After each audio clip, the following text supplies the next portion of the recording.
What's up, guys? Today I'm going to teach you a useful way to use the words get and have in English. After watching this video, you'll be able to use these words like a native speaker. Before we start, remember to click on the subscribe button and the bell and follow us on Instagram for more English tips and lessons. Alright, first let's see how to use have and get to say that you asked, ordered, or paid someone to do something for you. For example, if you ask your dad to help you with something and he helps you, you can say, I had my dad help me, or I got my dad to help me. Both of these sentences mean that you asked your dad to help you with something and he did. Notice that if we use the word have, we don't use the word to after the person. But if we use the word get, we have to use the word to after the person.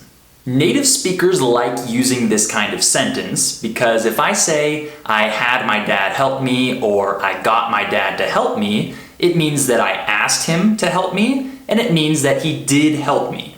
It includes both of these actions in one sentence. If you just say, I asked my dad to help me, that doesn't necessarily mean that your dad helped you. It just means that you asked him to help you.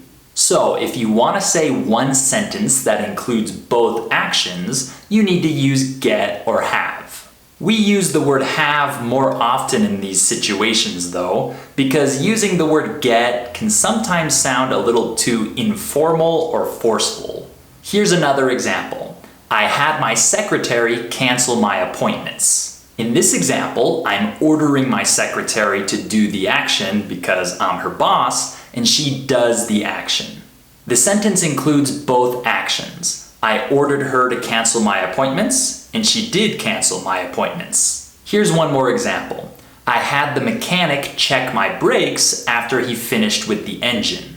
In this example, I'm already paying the mechanic to check my engine, so I ask him to check my brakes too, and he did it. The sentence includes both actions. I asked the mechanic to check my brakes because I'm paying him to look at my car, and he does the action. He checks my brakes. You got it? Okay, let's look at one other usage of get and have. This usage is very similar to the previous usage, but instead of focusing on the person, we're focusing on the object. For example, if I go to the barber and he cuts my hair, I would say, I got my hair cut or I had my hair cut. Native speakers say these sentences all the time. Notice that we use the object hair and then the past participle cut. For example, a woman might say, I got my nails done. We use the object nails and the past participle done.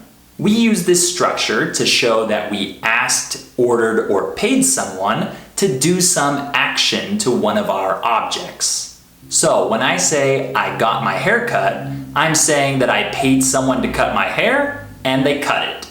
The sentence includes both of those actions. And with this second usage that we're looking at, the word get is used very often, maybe even more often than the word have.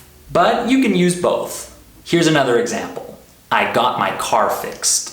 In this example, I'm saying that I paid someone to fix my car and they fixed it. The sentence includes both actions. Here's one more example. I'll have those documents sent to you ASAP.